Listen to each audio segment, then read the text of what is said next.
Right. So repeat and enlarge is what the Bible is teaching. So today we are going to go on the enlargement of what happened what we studied last week. Now, I'm not sure if you have heard of this, but there is something called the Apostles' Creed. Now, the Apostles' Creed is not apostolic. That is, it came into existence several centuries after the death of the apostles. But I want to read one small section of the Apostles' Creed so that we understand the thinking of most Christians out there. And then the rest of our study, we are going to try and deal with the issue of the judgment that is mentioned in this Apostles' Creed, right? Now, the Apostles' Creed says this, that Jesus ascended to heaven, sitteth at the right hand of God, the Father Almighty, and from thence he shall come to judge the living and the dead. Now that is what the mainline Christians, evangelicals all believe, that Jesus will come to judge the world, right? So the question we need to ask today is, does the judgment take place at the second coming, or does it happen before Jesus comes, right? Or does the judgment take place in heaven, or does it take place when Jesus returns to the earth? Because the Apostles' Creed, which is not apostolic, not written by the apostles, but that came into effect many centuries later, they say that Jesus is coming to judge. But what does the Bible say? Is this statement correct biblically, or is it not correct? So let's do today. So today we are going to spend time doing a careful study of Daniel chapter 7. Right. Now, in Daniel chapter 7, we see the Bible teaches this very important subject, right? So we are going to move through this chapter basically verse by verse, right? So let's begin in verses 1, 2, and 3, which is actually the introduction of the scene, introductory scene to the vision of Daniel chapter 7. And by the way, this scene gives us the date of when this vision is taking place. Would someone like to read Daniel 7, 1 to 3?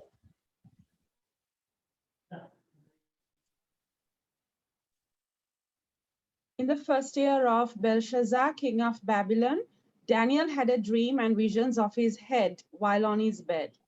Then he wrote down the dream, telling the main facts. Daniel spoke, saying, I saw in my vision by night, and behold, the four winds of heaven were stirring up the great sea. And four great beasts came up from the sea, each different from the other. Okay, so it gives us the date. It says first year of Belshazzar, king of Babylon. So by this time, Nebuchadnezzar has passed away, right? So it gives us a time frame to this vision, right? And in this vision that Daniel has, there are, let's look at two symbols, right? Visions are usually God gives them in symbols, right? So we have here two symbols that we want to take a look at. The first symbol is the four winds. I have highlighted it in black, four winds. And the second symbol is the great sea. Now, what does the Bible mean when in prophecy, symbolically, it refers to winds, right? We talk about the winds of war, the winds of strife. So in other words, winds represent wars, they represent cataclysmic events, they represent nations rising against nations. And you can notice this, for example, in Revelation 7, 1 to 3, where it says that the four angels are holding the four winds of strife, right? So what happens when they release the four winds, when they release the winds, Revelation 7 tells us that there is going to be a cataclysma in the world as a result of releasing the winds, right? So winds are winds of strife. They represent war and they represent conflict between nations, right? Now, the other symbol that we have in this introductory passage is the sea. Now, it speaks about a great sea. What is represented by the sea? It says that the winds are beating upon the waves of the sea. For us to understand that, we need to go back to Isaiah. Isaiah 17, 12 and 13, and see how the Bible explains itself. The Bible explains its own symbols, right? So we don't have to get too worried about symbols. If you have a concordance or you have an online Bible, you just put Great C and search, and you get all the text bringing up the reference to C, right? So when we find a symbol in Daniel, or if we are studying Revelation, we go to the next text in symbol that helps us to understand what the symbols mean. So let's go to Isaiah 17 and read verses 12 and 13.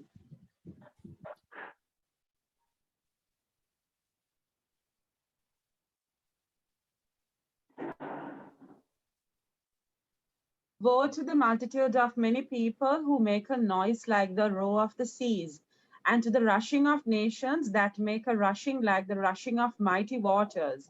The nations will rush like the rushing of many waters, but God will rebuke them, and they will flee far away and be chased like the chaff of the mountains before the wind, like a rolling thing before the whirlwind. Okay, so what is represented by the sea? The Bible is clear, right? It's very clear language there. Multitudes of nations that are in turmoil, right? Because the winds are actually blowing on the waves of the sea, and the sea is rushing like the rush of many nations, right?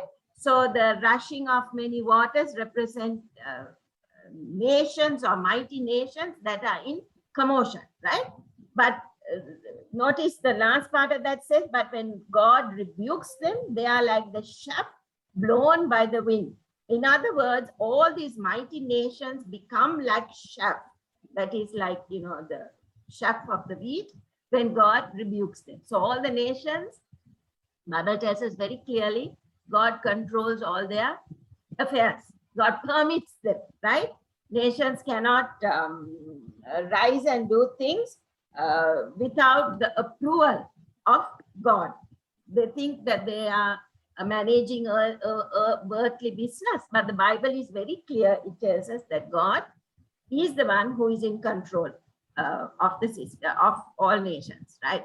Okay, next we have the lion. Now a lion is mentioned in Daniel 3. Let's read Daniel 7:3. We are in Daniel chapter 7. So let's read verse 7 and verse 3. Just a moment, people.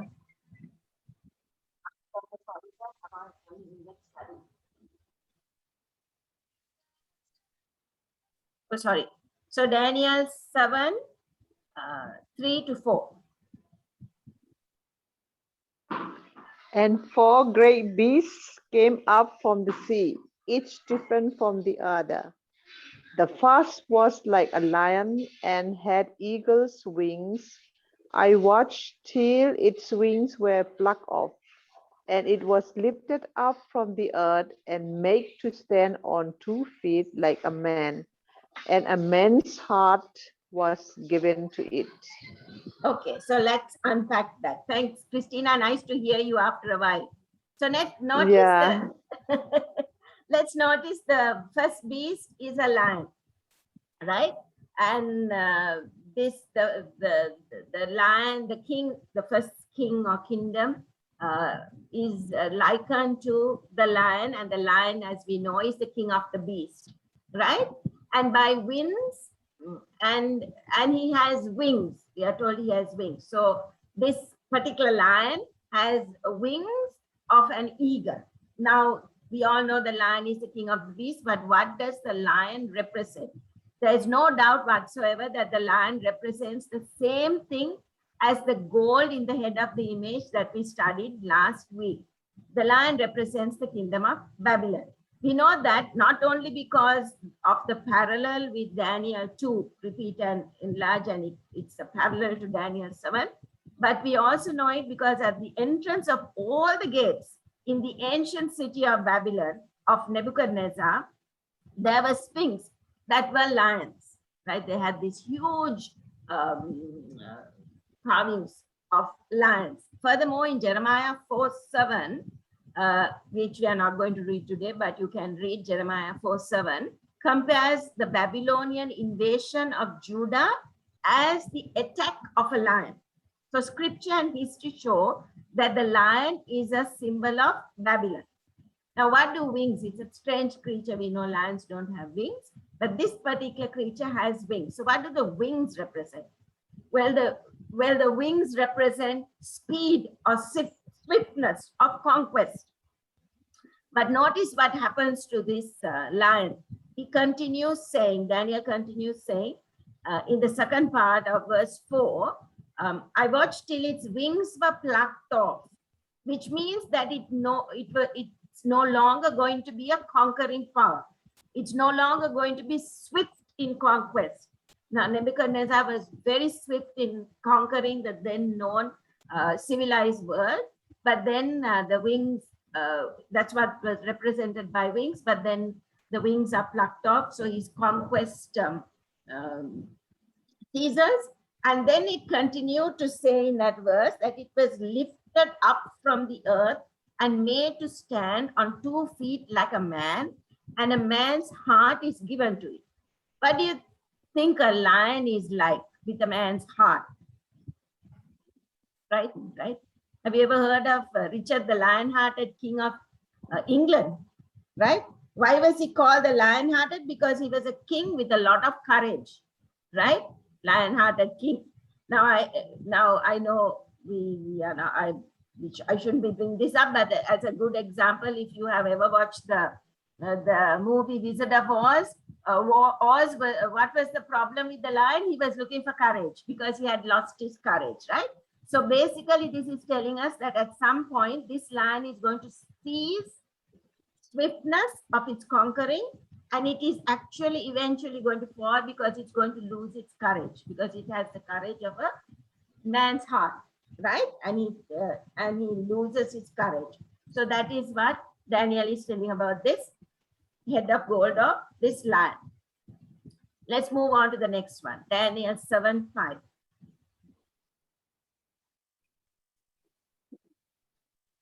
And suddenly another beast, a second like a bear, it was raised up on one side and had 3 ribs in its mouth between its teeth. And they said thus to it, arise, devour much flesh. Okay, bit gruesome, right? And we now have a bear, right? Now, don't forget the details. We'll come back to this in another study. But for today, this bear represents the second kingdom, right? The same as the breast and the arms of silver in the image of Daniel 2 that we did last week. Now, which kingdom did it represent? If Babylon was the first kingdom, who defeated Babylon? Who conquered Babylon? The Medo-Persians, right? Yeah, Medo-Persia. So we're going to notice in a future study that the kingdom of Medo-Persia had 2 kingdoms, right? That's why one side was lifted up. That were the kingdoms that was taller than the other. That is, one was stronger. One came up last. That was stronger than the other. That lasted longer, for a longer period than the other, right? So that is why the bear is raised up on one side. Now there's another thing is he had 3 ribs in his mouth. Now the 3 ribs, what do they represent? The 3 ribs represent the kingdoms that were conquered by the Medo-Persians so that this nation could ascend to power, right? Those kingdoms are Lydia, which is found in ancient Turkey or Anatolia in Asia Minor. This kingdom was conquered by the Medo-Persians, the Medes are the Persians, in the year 547 BC. The second is the city of Babylon, right? The story is told in Daniel chapter 5, how Babylon fell and was overcome. And that happened in the year 539 BC. And the third kingdom or nation that was defeated by the Medes and the Persians so that they could ascend to power in all of the civilized world. They could rule the whole of the civilized world, was actually Egypt. which was conquered in 525 BC. Now remember, BC is coming down from big to small, AD is going from small to big, right? So don't get confused with the numbers. So this fits precisely with what happened in the history of the Medes and the Persians. And in a future study, we are going to give additional details. Remember, I said God repeats and enlarges. So we'll find the enlargement of this in another of our studies, especially when we study the Daniel chapter 8. But for today, let's understand this. Then comes up a third beast in Daniel 7:6. Daniel 7:6.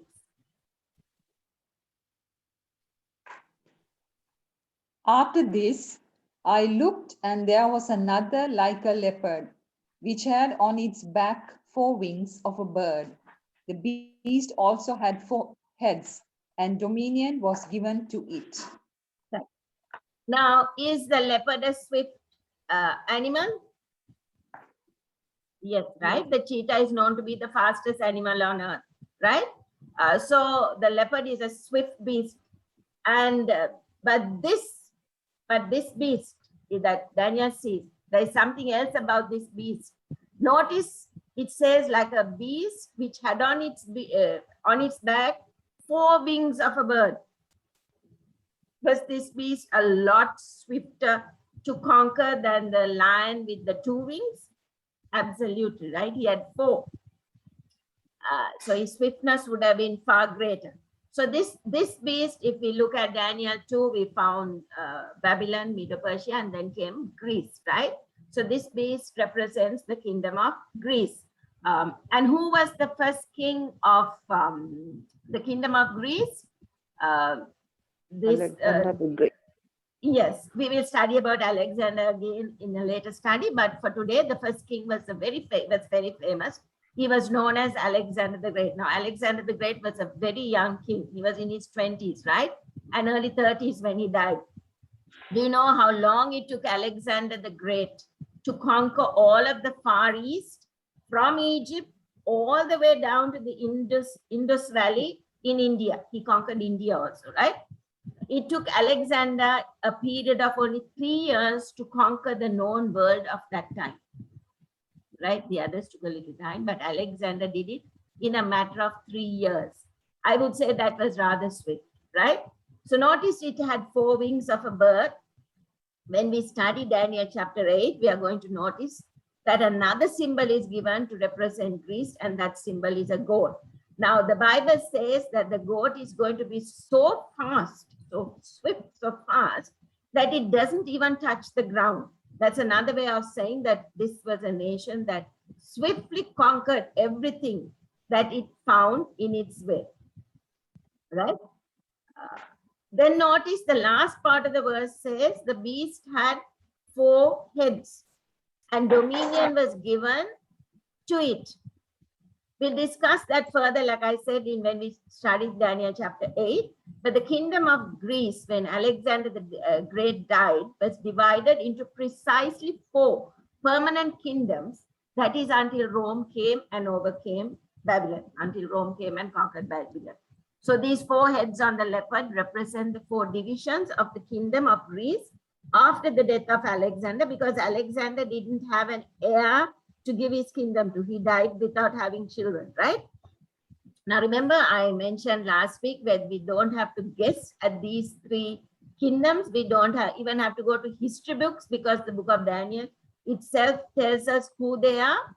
The first 2 kingdoms, as you see, in what we have studied so far, Daniel chapter 2, God said to Nebuchadnezzar, "You're the head of gold," right? So then we know that is Babylon.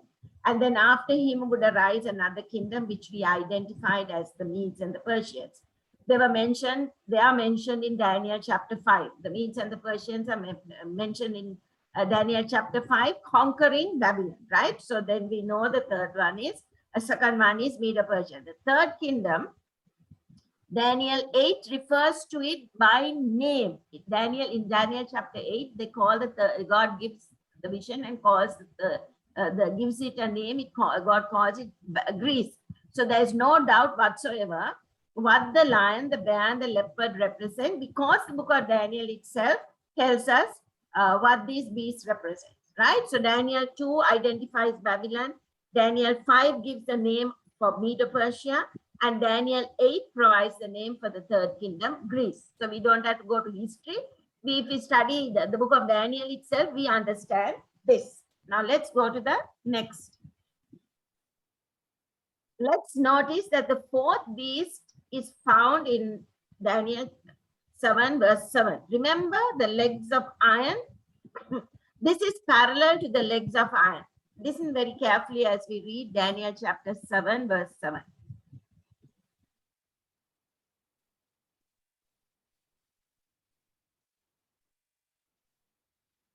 After this, I saw in the night visions, and behold, a fourth beast, dreadful and terrible, exceedingly strong. It had huge iron teeth.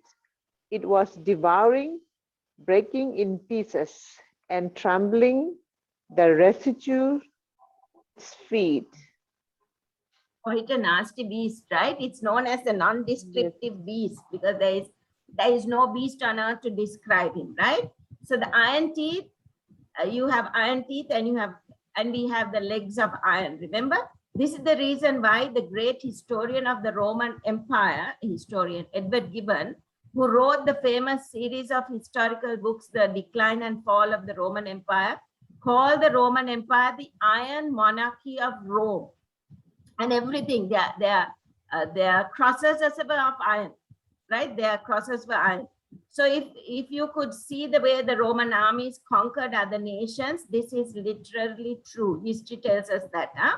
They had iron weapons. They just mowed down and trampled on everything they found in their way. They were a brutal army. I mean, not that the others were not brutal, but this was exceedingly brutal, more brutal than them. The last part of the verse says that this fourth beast was different from all the other beasts. So the other three that were before it. Now notice carefully, it and what it had 10 horns. That did, where did those 10 horns rise from? It must have been from the head of the fourth beast, right? Right? It had to be from the head of for the beast. So they are the horns would be Roman, right? In certain sense, if the fourth beast is Rome and the horns are on the head of the fourth beast, then those four horns have to be Rome, part of Rome, right? Remember the feet of iron, feet of the image. Did the feet of the image have iron? It had, right? Did the legs represented Rome, the Roman Empire, and then Rome continued, excuse me, continued into the 10 toes, right, of the feet. So here, does Rome continue here into the 10 horns that came from the head? Absolutely, right? So Rome, the political power of Rome was found in the 10 horns. They were part of the Roman Empire, right? This is what I should have indicated. This is the one. So they were different from the beast, for it had 10 horns, right? So it came from the head of the 10, from the beast. And this represents the divisions of the Roman Empire, like we studied last time. When the Roman Empire fell because the barbarian invasions from the northern side of the empire, they carved out 10 countries. They carved out 10 countries. The the barbarians from the north carved out 10 countries, and those 10 were the Alumni, which is currently Germany, the Franks, which is today's France, the Burgundians, which is today's Switzerland, the Sueves, which is today's Portugal, the Visigoths, today's Spain, the Anglo-Saxons is today's England, and the Lombards are Italy. Then there were 3 others, the Heruli, the Vandals, and the Ostrogoths. I have put them separately because we are going to discover that those three get uprooted, right? When we go further. So remember them, the Heruli, the Vandals, and the Ostrogoths were three that came out, were part of the 10 horns, right? So Germany, France, Switzerland, Portugal, Spain, England, and Italy. Seven heads plus 3. Right.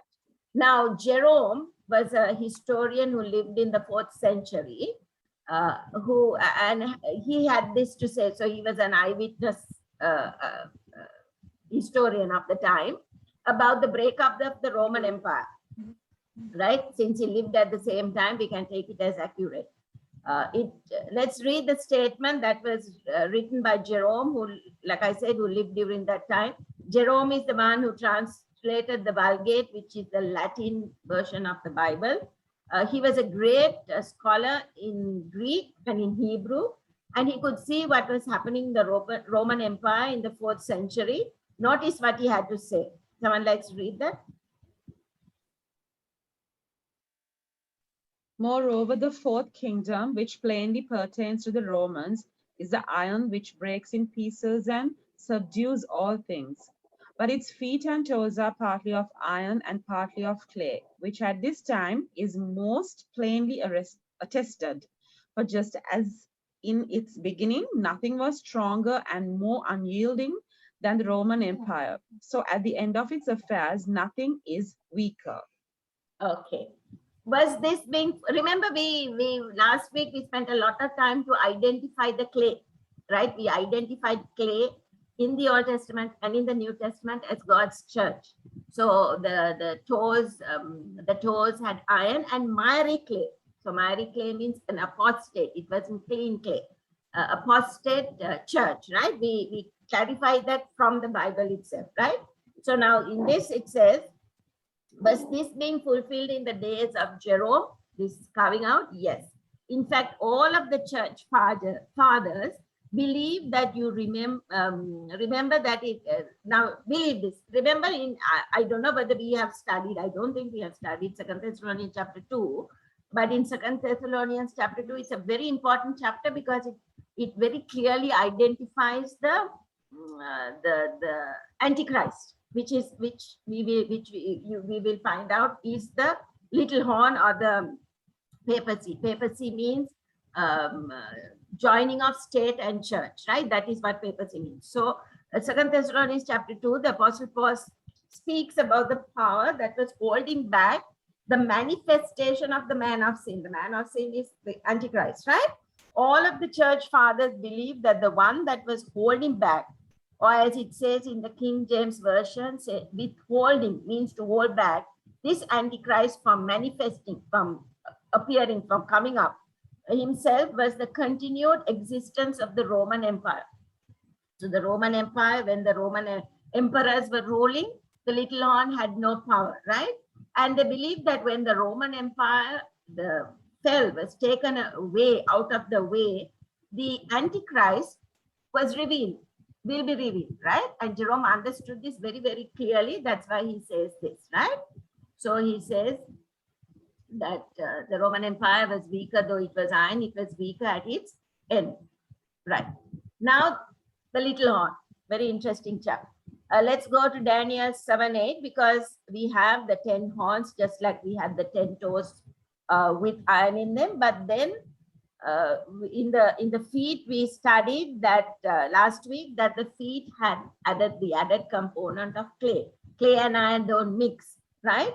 So we understood clearly, like I said, what the clay represents in the Bible, from the Bible itself, right? It represents the God's church in both stages, Old Testament and New Testament, right? Is there something in Daniel 7 that is equivalent today to clay? Notice what it says there. Shall we read Daniel 7:8? I was considering the horns, and there was another horn, a little one, coming up among them, before whom 3 of the first horns were plucked out by the roots. And there in this horn were eyes like the eyes of a man, and a mouth speaking pompous words. Okay, pompous words, right? So now this little horn is not going to rise in the Middle East. If you are studying scripture, if we are studying the Bible like we are, from where does the little horn come?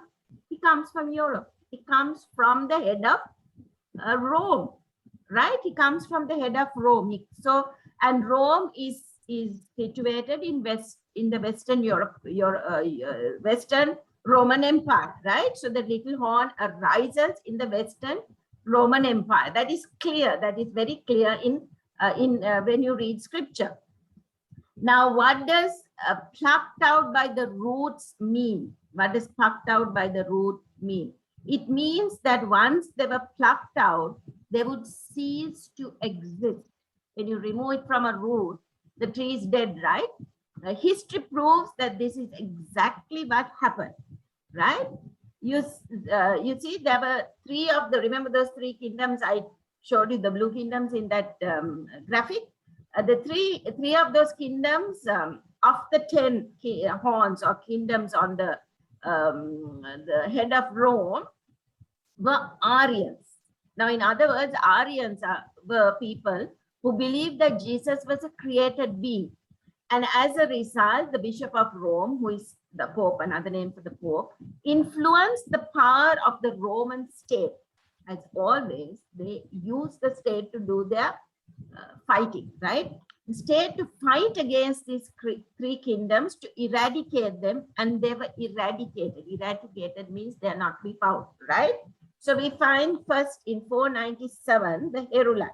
Now the Heruli were uprooted from history, and no nation in Europe today descends from them. They were uprooted completely. There is no trace of the Heruli. The Vandals were uprooted in 534 and the Ostrogoths in 538, right? The Ostrogoths were conquered by Rome. They suffered a terrible defeat. And exactly the way prophecy said, these three of these 10 kingdoms were uprooted, and there is no nation in Europe that descends from these three. They're not there anymore. They're extinct, another word to use. So up to verse 8, you have several kingdoms, right? You have Babylon, Medo-Persia, Greece, Roman Empire, and the Roman Empire divided into 10 kingdoms. And then among the 10 kingdoms rises this little horn. Now, horns, kingdoms, nations are the same in prophecy, right? The symbols are the same. So when it says little horn, it has to be geographically little in size. Now, these other kingdoms, they conquered large portions, right? They were big kingdoms. Now, little means it was a small geographical kingdom. Now we are not told up to verse 8 how long this little horn is going to rule, right? We have to go later on in the chapter to know how long this little horn was going to rule before it fell. But notice what the next scene is, right? See, this little horn is going to, we are going to see that the little horn is going to persecute the saints. He thinks he can change God's law. He tramples the truth to the ground. Remember, he trampled, and the Bible says that he is prospering in everything. So it's going well. But notice how this situation is taken care of in the next scene. That is Daniel 7 verses 9 to 10. Let's see how this is taken care of. Daniel 7, 9 to 10 tells us about the judgment. Now, the judgment was not mentioned in Daniel chapter 2. We only saw a rock coming, right? We only saw a rock coming after the tolls. After the division of the Roman Empire, Daniel didn't see, but he saw after that, and then God said that it would be the second coming. So what took in between? That's why God gave a foundation, and now he's enlarging on what happened. Can you see that? God enlarges and adds more information. So let's read Daniel 9 and verses 9 and 10. I watched till thrones were put in place, and the Ancient of Days was seated. His garment was white as snow, and the hair of his head was like pure wool. His throne was a fiery flame, its wheels a burning fire. A fiery steam issued and came forth from before him. Thousands ministered to him. 10,000 times 10,000 stood before him. The court was seated and the books were open. Okay, let's unpack that, right? So it says, I saw till thrones were put in place. So obviously thrones were not there before because they were put in place, right? Then the Ancient of Days refers to God the Father, right? Next, he was seated there, right? He seated there, but before he wasn't seated, right? So at this point in prophecy, God the Father is seated on his throne there, right? Now, this was a throne that had wheels. It is movable. Throne, it moved there from somewhere else, right? It says it had fiery wheels, burning fire. So it's a throne that is moving. It had wheels. And then it says the court was seated. That means that the judgment, a court means there is going to be a investigation, right? Before judgment is proclaimed. So that the judgment is going to begin. And it says the books were open. Remember, in one of our other studies, we learned that the books represent every action in our lives, which is recorded, right, in heaven. And that when the judgment takes place, we are represented by our books, what is written in our books, every thought, every action from the day we were born, right up to now. I mean, for those right up to the day they died, because now it's the dead that are being judged. The living will be judged when the latter rain falls. So right now we are not being judged. It's the dead that is being judged. So right up to the day they breathe their last, the records are there, right? So God must be having it on a super hard drive or whatever, right? So those books are open. And the records of God's people, right? Remember, we studied judgment begins in the house of God, those who have claimed God at some time, right? So where is this judgment taking place? It's in heaven, because Jesus taught us to say, our Father who art in heaven, right? God is not everywhere, in heaven. So the judgment is in heaven and the angels are in heaven, right? The angels and the Ancient of Days are in heaven.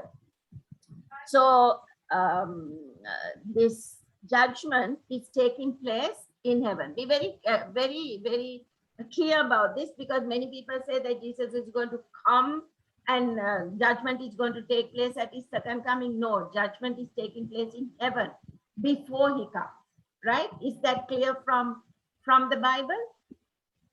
Let's move on to the next one, right? Now, someone else moves in and joins the Father. First, it's the Father who came in. Now, someone else moves in. Verses 13 to 14. I was watching in the night visions, and behold, one like the Son of Man, coming with the clouds of heaven. He came to the Ancient of Days, and they brought him near before him. Then to him was given dominion and glory and a kingdom, that all peoples, nations, and languages should serve him. His dominion is an everlasting dominion which shall not pass away, and his kingdom the one which shall not be destroyed. Okay. Now, one like the Son of Man. Who is that? Jesus right? Christ. Yes, Jesus Christ. The Bible is very clear. Jesus is referred to as the Son of Man. So Jesus, he's coming. So if Jesus is coming, that means he must not have been there before, right? If he's coming, he was somewhere else and he's coming here. So where could he have been coming from? Right now, if we are following the order of the sanctuary, where would he be? Remember, he came to the court, he lived in the court, he died in the, he lived in the camp, he died in the court, he was resurrected at the laver. Then he moved to the holy place, right? So he moved to the holy place when he ascended, right? So from the holy place, so he is not coming from earth, he's coming from heaven, right?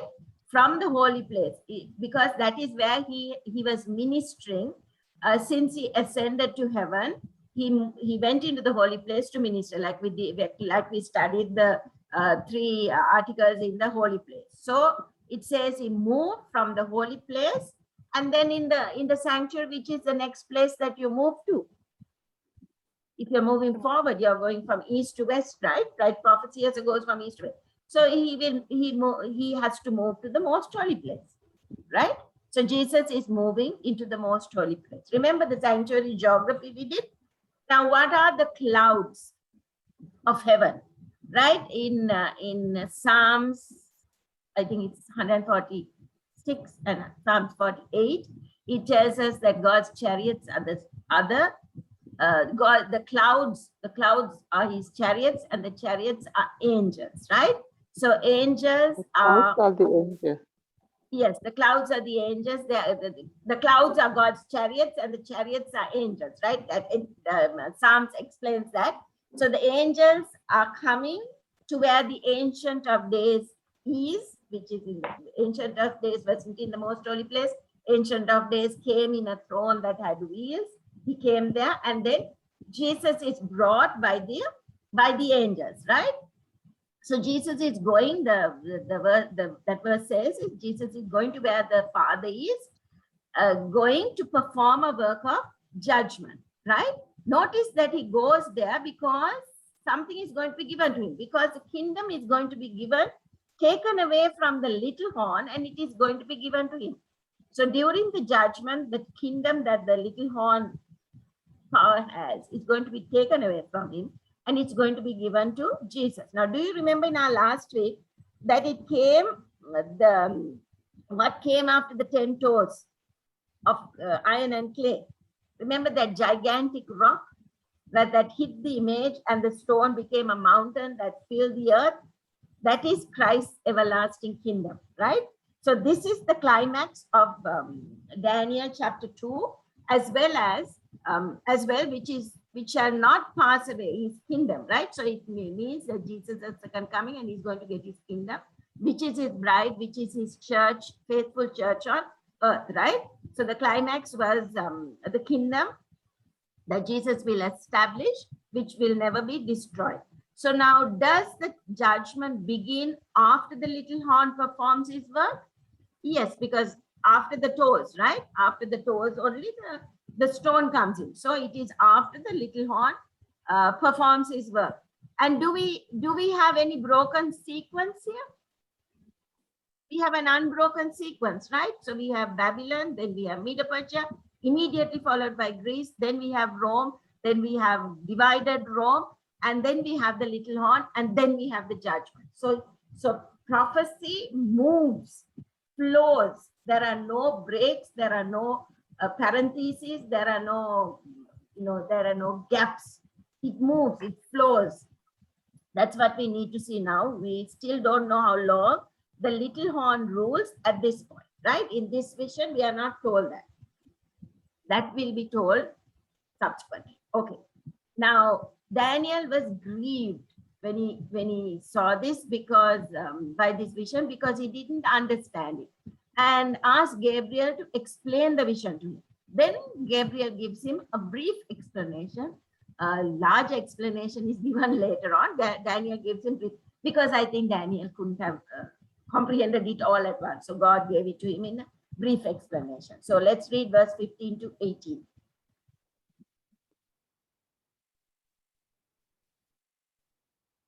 I, Daniel, was grieved in my spirit within my body, and the visions of my head troubled me. I came near to one of those who stood by and asked him on the truth of all this. So he told me and made known to me the interpretation of these things. Those great beasts, which are four kings which arise out of the earth.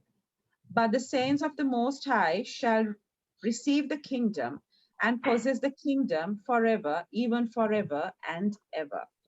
Okay. So now remember, kings and kingdoms are interchangeable in prophecy. Kings and kingdoms are interchangeable. Nebuchadnezzar is a kingdom, right? So it's interchangeable. Now, like I said, there God told Nebuchadnezzar, you are the head of God, and then he says, after you shall rise another kingdom, right? So interchangeable. So that's in person, like when it takes place, right? Now we're going to notice the same thing here in Daniel chapter 7. Notice it says, these great beasts were four kings which shall arise out of the earth. Now notice, but the saints of the Most High shall receive the kingdom and possess the kingdom forever, even forever and ever, right? So kings and kingdoms are interchangeable, right? So we don't have to guess at it. It's something that we should, it's easy to understand. Now,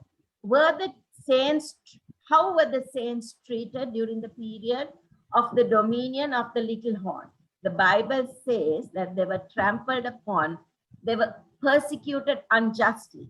Now, how is God going to solve the problem? He's going to perform a work of judgment. And in that judgment, he's going to pronounce a judgment against the little horn in favor of the saints that were persecuted during the 1260 years, and also a group that will be persecuted in the future, right? Is that clear? So God is going to pronounce, he's going to rectify the wrong that was done to those who were persecuted during the 1260 years, and who will be persecuted when the Sunday laws come in. Remember, we did that study during the stage 1, not 1, it will be 2 and 3, when there will be martyrs for God, right? Stage 1 is not so bad, like you will have to, keep Sunday, but you can worship on Sabbath in our own churches. But stages 2 and 3 become worse, and then comes the death decree, but nobody dies at the death decree. But the stage 2 and 3 of the Sunday laws, you will get another set of martyrs. So though God will vindicate, right the wrongs that were done to them by the little horn during his stage during the 1260 years, and his resurrected stage when his wound is going to get healed in the future. Okay, now Daniel wants to know, right? Daniel wants to know. Let's go to Daniel 90 verses 19 and 22. There's something that Gabriel didn't explain that Daniel wanted to understand. And so it's, right? And so Daniel wants to know about the fourth beast and the 10 horns and the little horn. He wanted to understand that a little better. So let's read Daniel 19 to 22.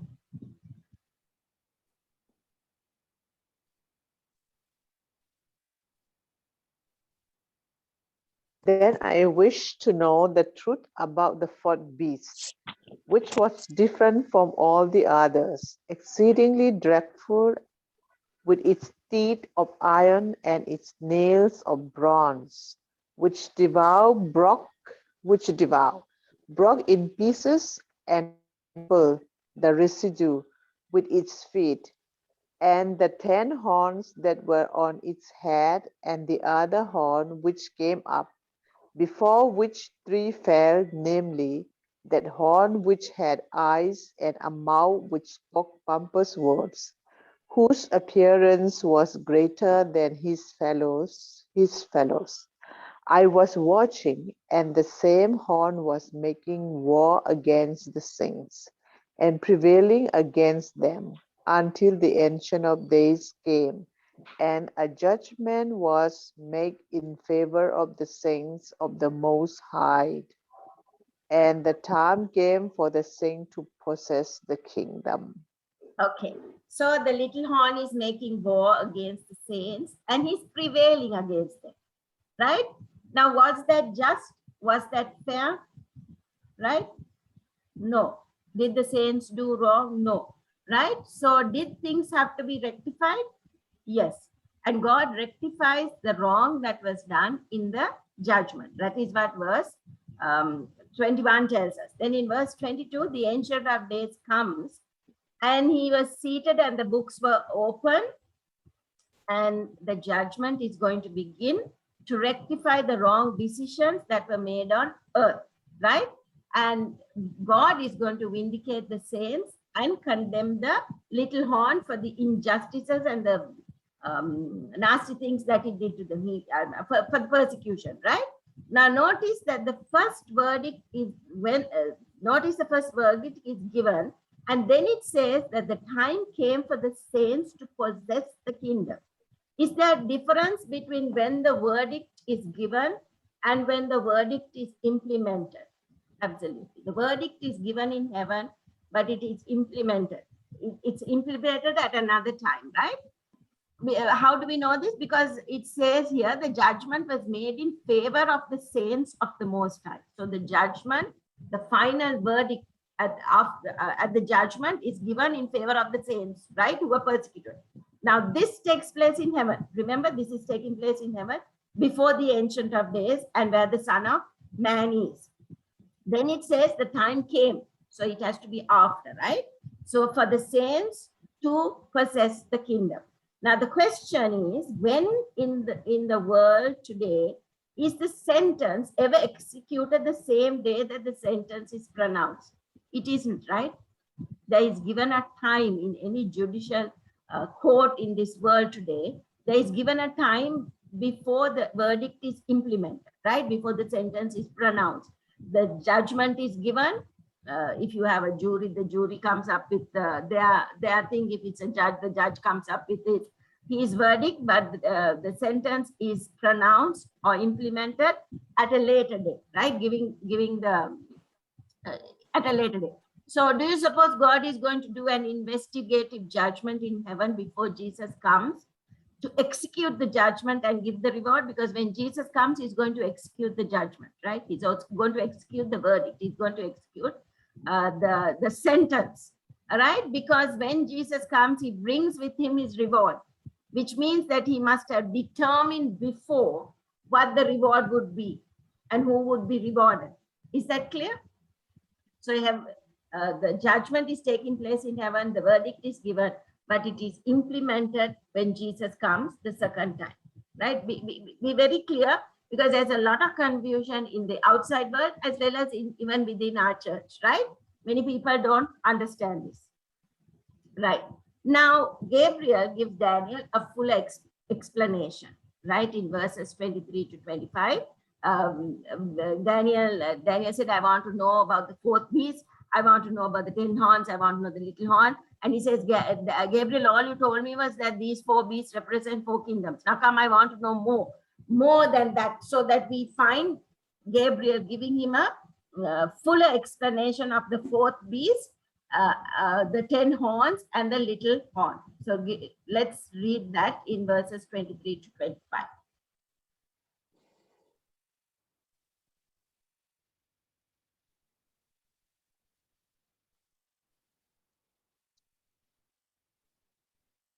Thus he said, the 4th beast shall be a 4th kingdom on earth, which shall be different from all other kingdoms, and shall devour the whole earth, trample it, and break it in pieces. The 10 horns are 10 kingdoms, which shall arise from this kingdom, and another shall rise after them. He shall be different from the first ones, and shall subdue 3 kings. He shall speak pompous words against the Most High, and persecute the saints of the Most High, and shall intend to change times and law. Then the saints shall be given into his hand for a time and times and half a time. Okay, so now Gabriel is giving an expanding on, amplifying on the vision, and he's giving a date as to how long the little horn will rule, right? But let's take it in stages. Now, stage 1, the 4th beast shall be a 4th kingdom, right? So the 4th kingdom was Rome, right? And did the 4th kingdom rule for a while before it has 10 horns? It sure did, right? The kingdom ruled for a while before it gets his 10 horns, before it gets divided. It ruled in 476, and then it got his 10 horns, right? Because it says both 10 horns arise from the 4th beast. So the 4th beast has to exist before the 10 horns came out. Is that clear? Then in stage 2, the 10 horns are 10 kings. Gabriel says, who will arise from this kingdom. Clear, isn't it? And then stage 3, Gabriel says, and another shall arise from them. Right? It would have to be after the year 476, when the 10 kingdoms were divided. Remember the 10 kingdoms? Imperial Rome collapsed in 476 and became became divided Rome, right? So are you seeing the sequence here? The fourth beast is by himself first, then the fourth beast is with 10 horns, right? And then the fourth beast is with a little horn, right? Now, Revelation identifies those pompous words as blasphemings, right? Now, you know the fourth beast. We know the fourth beast is the Roman Empire. We know the 10 horns represent the fact that the Roman Empire was divided into 10 kingdoms. And after that, it says a little horn arises among them. Now, why are we going into such deep detail? Because we want to be quite certain who the little horn is, right? So that we don't unjustly accuse anybody. So now we need to identify what power is being spoken of in human history that is represented by this little horn. Now I'm going to go through these characteristics quickly. I think we have done it before, but let's refresh our memories. The characteristics of the little horn. The little horn arises from the fourth beast. Is that clear? So if the fourth beast represents Rome, then the little horn has to be a Roman power. 2, the little horn arises among the 10, right? The 10 horns are the divisions of Western Europe. So the little horn must arise in Western Europe. Notice that these first 2 characteristics restrict the geographical location of the little horn to Western Europe. The little horn is not going to be in the Middle East or in Russia or in China or anywhere. It's going to be in it's going to be in Western Europe, right? Sorry. Western Europe. The little horn arises after the 10 horns. So the little horn comes into existence after the Roman Empire was carved into 10 kingdoms, right? So according to historians, the 10 horns were complete in the year 476 AD. So this must mean that the little horn was to arise to power sometime after 476 AD, right? Do you know when the 10 horns were fully in place, right? So if you look up in the internet, you will find very easily that the date of the last Roman emperor of the Roman Empire was deposed, right? No more emperors of the Western Roman Empire, and his name was Romulus Augustulus. And after that, there was no law and order in the empire, right? No law and order in the empire. It was chaos because there was no central authority. The barbarian kingdoms had carved up the empire into 10 kingdoms, and there was total chaos in the Western world. So what would have to be a power that rose after the 476 through the help of the state, because there is a union of clay and iron, remember? So iron is state, clay is the church. We clarified that last week. So it would have to be a power that was given the help of the state to come into power, right? The little horn was to pluck out 3 of the first 10 by the roots, right? We saw that. That means that 3 nations would be uprooted from history. And in other words, the 3 of the first nations would disappear from history. Now, this is literally true, like we found out. Now, these 3 were uprooted by the political power instigated by the church. Remember, the 3 were Aryans. They believed that Jesus was created. So the church instigated the state to defeat them and uproot them completely. That is a characteristic of the little horn, right? Why? Because it wasn't the same teachings of the church. So the church influenced the state to conquer these powers, and there is no nation, like we studied a little bit earlier, that actually descends from them. Then 5 speaks great words against the Most High. The parallel prophecy to this is found in Revelation chapter 13, verse 5, explains that these words would be namely blasphemy. And what is blasphemy according to the Bible? It is when a mere human power claims to be God on earth. And when it thinks it can exercise the prerogatives and functions of God here on earth. Now, the question is, you know that some people think that blasphemy is when an individual raises his fists and curses God. But you know, he's an atheist, right? So he doesn't believe in God. That is not the biblical definition about blasphemy. The biblical definition you can find, you can be a religious person and still blaspheme God. What is blasphemy? Two things according to biblical definition. Let's go through that very quickly. Jesus had in John 10, Jesus had just told the Pharisees that he had said, I and my Father are one. And then we find in John 10:33, the Jews picked up stones to stone him. And why did they say they were going to stone him? The Jews answered him saying, for good work we will not stone you, but for blasphemy, because you being a man make yourself God. So what does the Bible identify blasphemy as? Calling yourself God on earth, right? So remember these things when we are identifying that little horn. So any man who claims to be God on earth is committing blasphemy according to the Bible. Now Jesus, and in Luke, Mark 2:7, Jesus had just said to the paralytic, Jesus said, your sins are forgiven, right?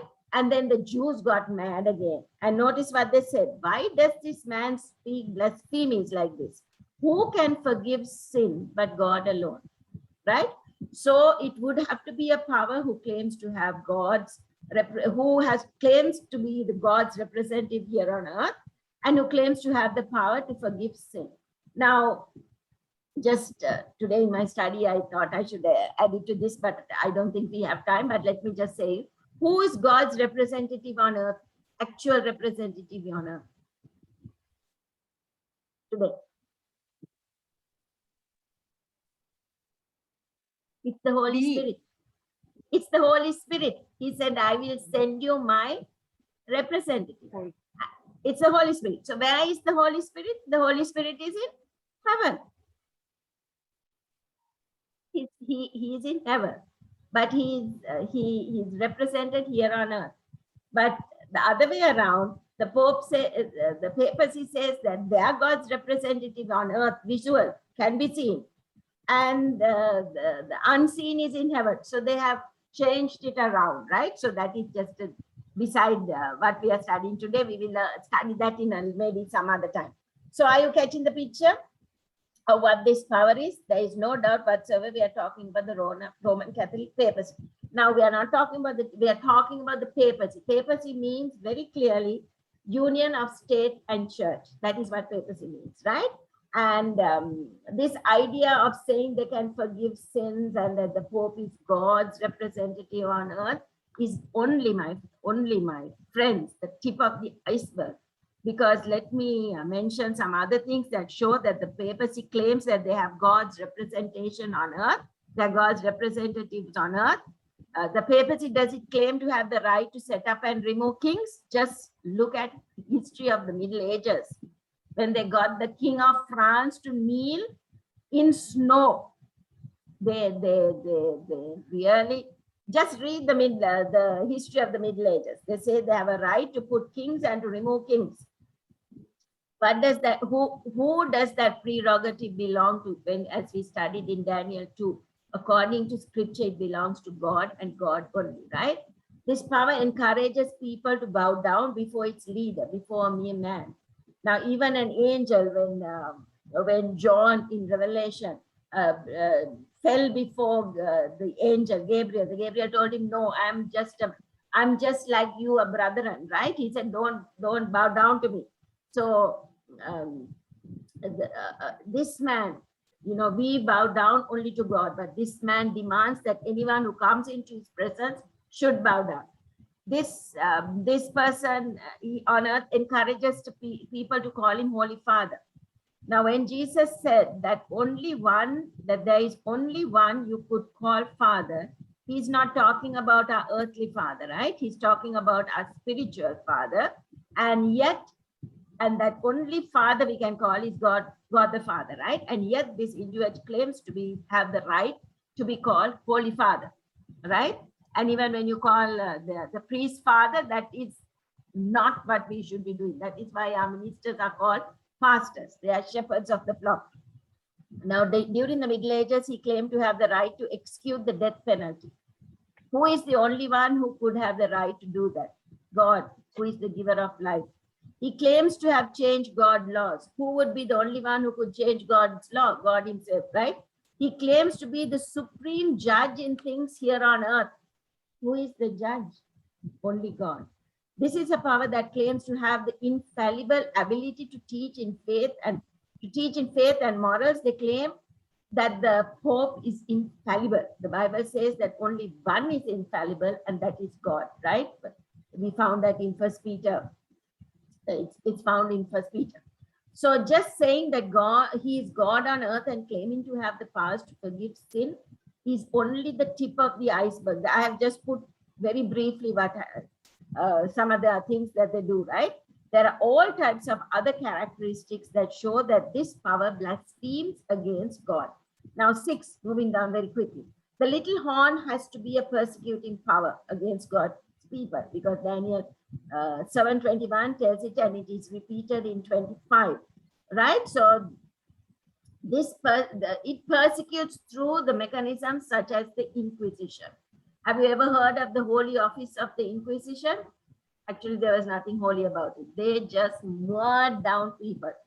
In 1998, it took months for the then Pope to draft a very carefully chosen words where he apologized to the world at large for what they did during the Middle Ages. And what he said was, I think it was Pope Paul II, if I'm correct, apologize for a first few misguided individuals who were involved in the persecution. But the Inquisition was not some misguided individuals. It was established and used by the church, and it was established by the papers. The Jesuits were the ones who did the killings, right? So yeah, it's John Paul II, and he very, very, very sheepishly, very carefully, it took him such a long time to make that apology, and he suffers scratches only. Okay. The little horn, 7, the little horn would have the audacity to think that he could change God's law, right? Underlying this point, because Lucifer wanted to change God's law as well, remember? So we have read quotations from different Roman Catholic scholars, priests, and popes to say that they changed the Saturday to Sunday by the authority God gave them, right? They extracted, remember in the catechism, they take out the second commandment, and instead, because it says thou shalt not worship idols, instead they split the 10th commandment so they can have 10. They say first, don't covet your neighbor, and then they say don't covet your neighbor's wife. Covet is, right? So they make it so to make the number 10, right? And then 8, this power would govern for a times and half a time. This comes out to, this is equal to 42 months that we see in Revelation, or the 1260 days that we also see in Revelation, right? So in Bible prophecy, we know that literal days are symbolic of years, right? So this power would govern for 1260 years. Now, this is the amazing thing. The last of these 3 opposing horns were defeated, like we said, right? And we know that the Ostrogoths, listen to this carefully, were severely defeated and expelled from Rome in February of 538. The Ostrogoths fell in February of 538. We don't know the date, but we know the exact date when the little horn went into captivity. It was on February 12, 1798, exactly 1,260 years. Isn't that awesome?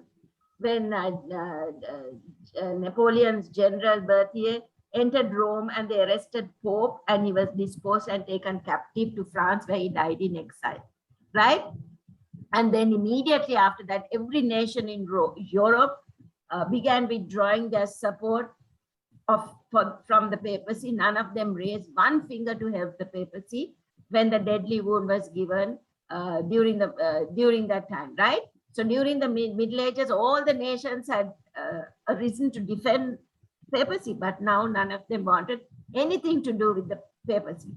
And now you have a proliferation of democratic governments after 1798. So what power is being spoken of here?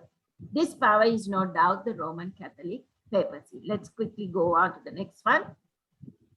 Daniel 7, 26 and 27.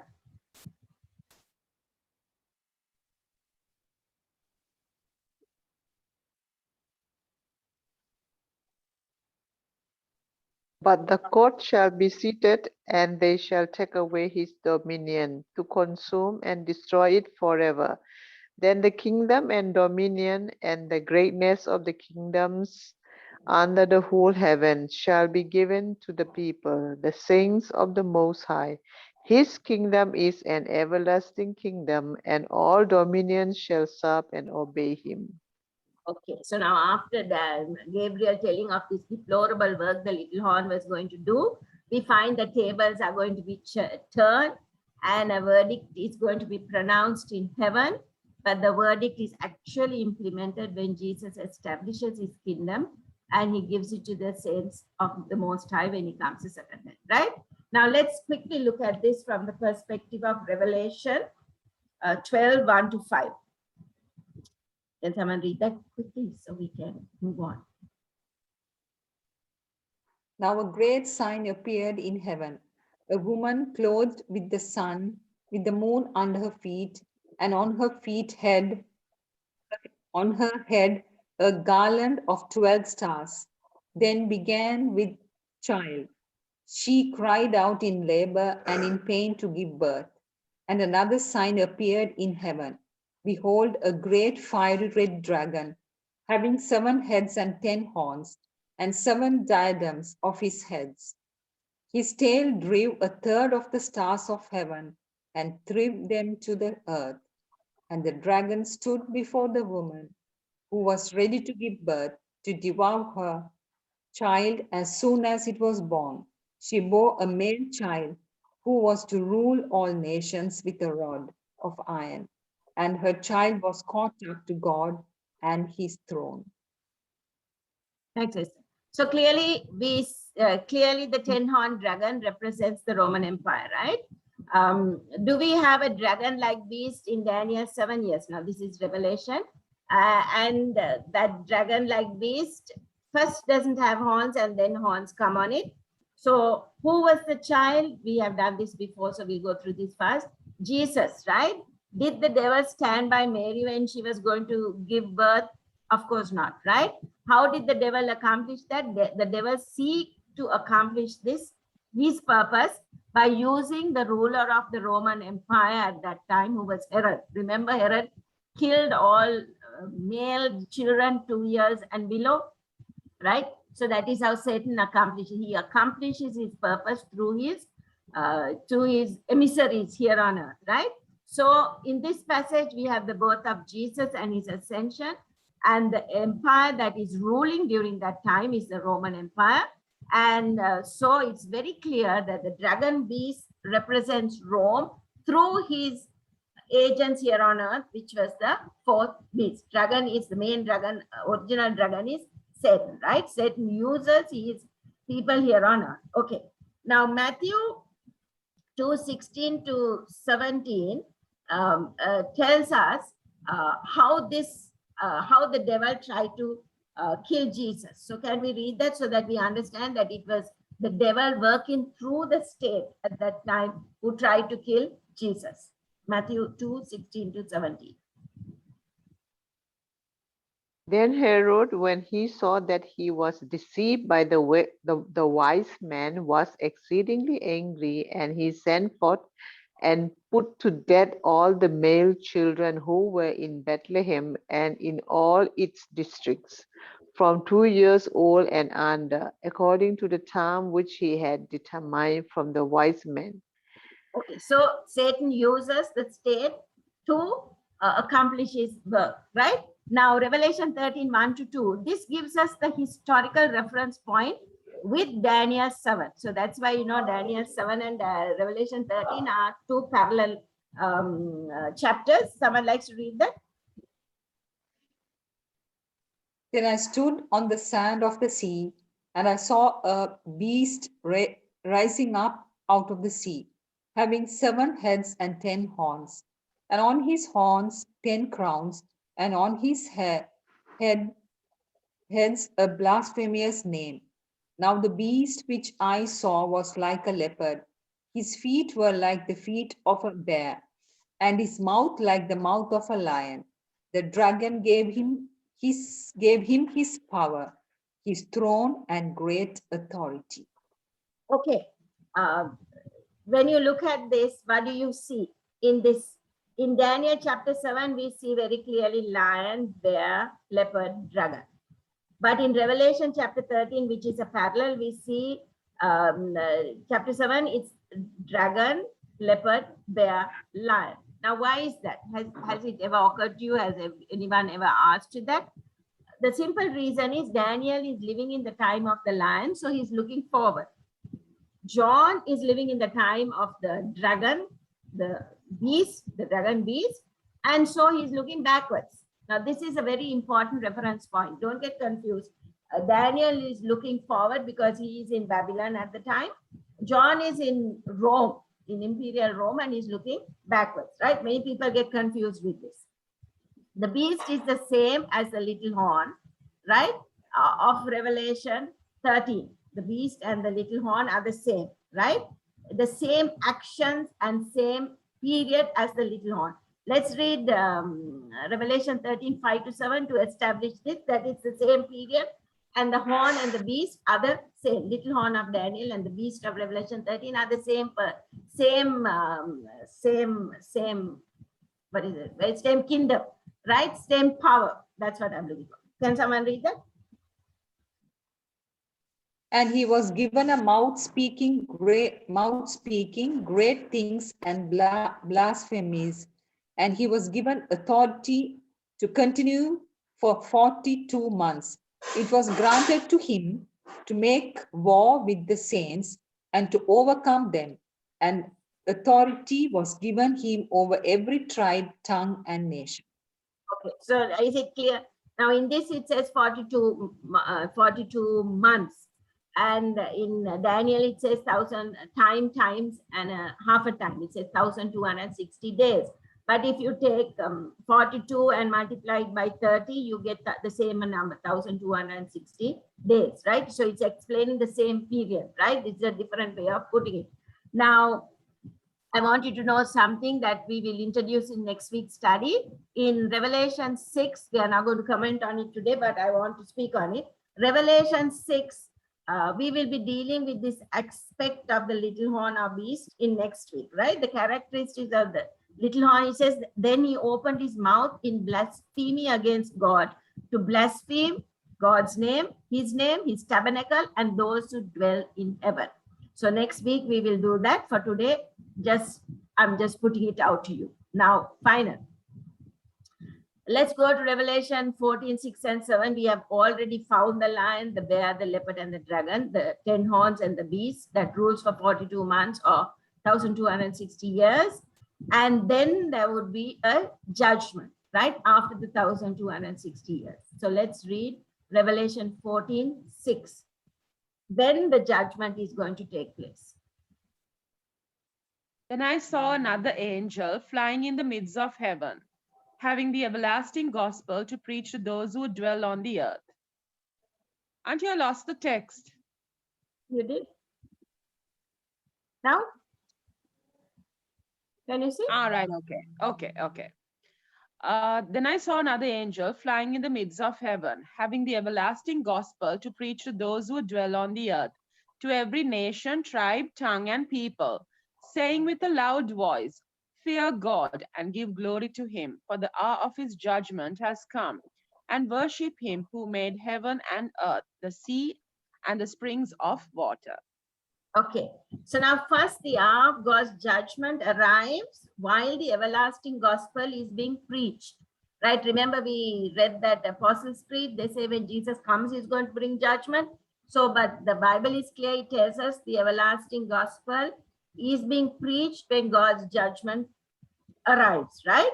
So when the first angel is proclaiming his message, fear God and give glory to him, for the judgment has come, the judgment begins while the gospel is being preached. Actually, the gospel is being preached to call people to God's side, right? To call people to gather onto God's side. So the question is, does the gospel judgment begin before Jesus comes? It's absolutely clear from the Bible, right? Because at the hour of God's judgment comes while the everlasting gospel is being preached. And after the first angel's message, the hour of his judgment comes, you have the second angel's message calling God's people to come out of Babylon. So still the judgment is taking place while the gospel is being preached, because they're being called to come out, right? So that can't take place after the second coming, right? That has to take place before the second coming. And then after the second message, you get the third angel's message saying, beware of the beast and his image and his mark, right? So the door of probation is still open when people are being warned about the mark of the beast and when judgment is happening in heaven, right? Because Revelation 14 tells us that immediately after the three angels' messages, Revelation, we found out in a three angels' message study that Jesus is seated on a cloud with a sickle in his hand and is coming from heaven for the judgment, right? So from what we learned today, to back it up a little bit, the judgment begins after 1798, after the wound. The little horn gets a wound after the work of the little horn, right? It takes place in heaven and it happens before the second coming of Jesus. Second, because only after the gospel is preached and the second and third angels' messages are being proclaimed, do you have Jesus coming on a cloud to take his church or take his kingdom, his bride to heaven, right? Is that clear? Now let's quickly review what we studied. I did a little graphic for you all to make it easier, because when you see, it's easier to understand. So Babylon, you get the head, and this is Babylon, Medo-Persia, Greece, the Roman Empire. Then you get, Rome has three stages. You get Rome ruling alone as imperial Rome. Then you have Rome ruling as divided Rome. And then you have the little horn, which is part of Rome and part of this church. It is amalgamation, right? And then eventually you have the judgment. And in Daniel 7, the date of the judgment is not given, right? That we will find out in Daniel chapter 8. That is next week. So come next week. The time comes, and then the time comes, and the saints will receive their kingdom, right? So next week we will get the date in Daniel 7. God doesn't give God through the angel Gabriel doesn't give us a date. So that is why prophecy is given, it's repeated and enlarged. It's repeated and enlarged in chapter 8. Chapter 9, you get an enlargement of chapter 8, and then 10 and 11 and 12, right? So now this prophecy, this vision, Daniel understood. Remember that. Daniel understood this vision.